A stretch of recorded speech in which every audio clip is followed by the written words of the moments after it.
In June of 2021, I made a conscious decision to change the direction my life was taking. I was disgruntled and unfulfilled by my life at the time. I knew I needed to make a big change, maybe even leave home. I had always toyed around the idea of pursuing my master's abroad. So on June 28th, the day I turned 24, I started to apply for an MBA program in Canada.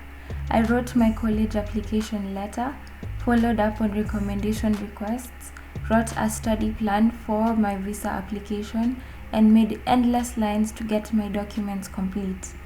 I turned in my self-done visa application. It got approved.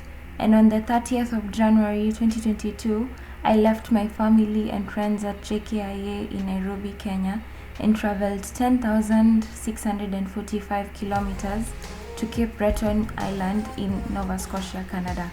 It was never an easy journey, and I wish I had information and someone to guide me along the way. That's why I started this channel, to help you who is lost, you who feel like you want to give up in your student immigration. To that disgruntled applicant, hi, I'm Makena. Welcome to my channel.